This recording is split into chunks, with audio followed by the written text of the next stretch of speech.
Full reference to Sindoor, not blood, Sindoor flows in my veins is also what Prime Minister Modi said earlier. Dr. Bhuvan Lall, author, is also with us now on the broadcast. Dr. Bhuvan Lall, your first reaction to Prime Minister Modi's speech in Bikaner. PM Modi, of course, speaking about how Pahalgam has been avenged.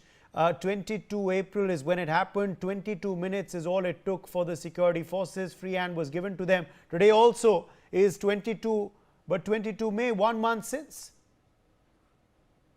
Thank you. Thank you for having me on the show. I would like to just say that we are seeing a paradigm shift. For years, we have not had this kind of a response. And this is that moment in Indian history that we are changing the rules of the game.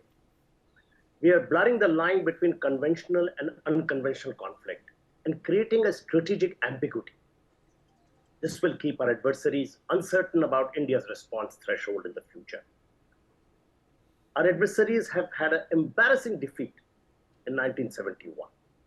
They've raised, financed, trained, and deployed terrorist groups on Indian soil since then.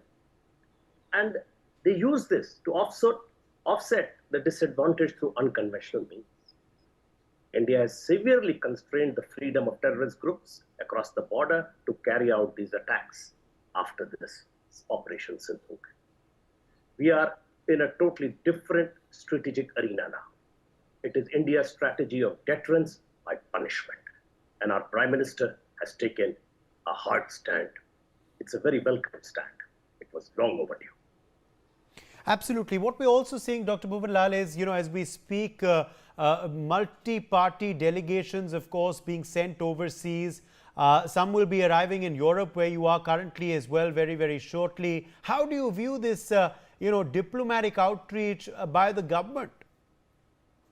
Again, it's very creditable that we have some of the finest speakers of the English language in our country, even though English is not a language at home. And these people can articulate India's case across the world, showcasing India's democratic credentials. The land of inclusiveness, the land of democratic tradition is now being targeted by terrorists from across the border.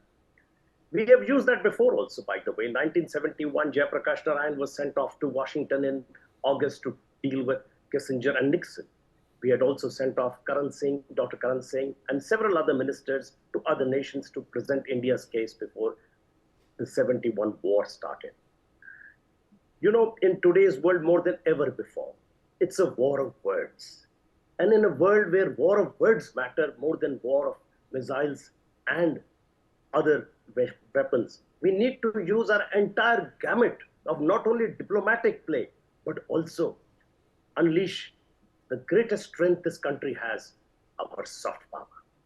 I would like to recommend through your show the use of our Indian film industry in this effort. The voices of Amitabh Bachchan, Shah Rukh Khan, John Abraham, Daljit Dosanjh should be heard across the world speaking about Operation Sindoor. At Cannes Film Festival, Aishwarya Rai Bachchan has already introduced on the red carpet the Sindoor.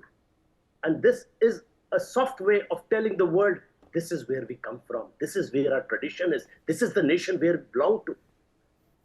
In addition to our soft power, we also have a whole group of very successful Indian Americans, Indians in Europe, Indians in Britain, Indians in Australia, Indians in several parts of the country who are at the top of the ladder, who have broken glass ceilings.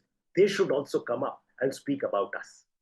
We should use all methods of diplomatic as well as soft power elements to make our case and tell the world what is happening on the ground here. Absolutely, because, we're not going to change our approach. Prime Minister Modi has made it very clear today again that this is New India's doctrine towards terror. You attack us, we'll consider it an act of war. Operation Sindoor is not over. PM Modi is sending out a terse message, also saying that the river's rights are India's, not Pakistan. So our approach and our vision is very clear, and it's not going to change. With this, and I think this paradigm shift was long overdue, as I said, and after 26/11, we did not do this on a scale that we are doing it now. It should have been done, but never, better late than never.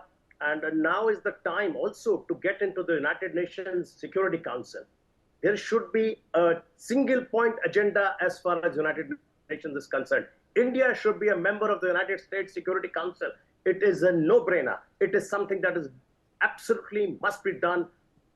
First quarter of this century is over.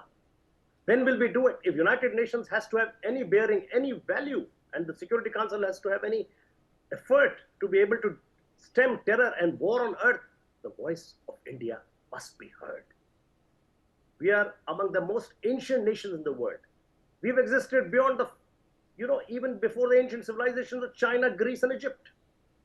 With our kind of background, the land which gave the greatest ideas to planet Earth, India has to be on the United Nations Security Council. It has to happen. This high table of the world cannot go beyond the current situation without India's participation.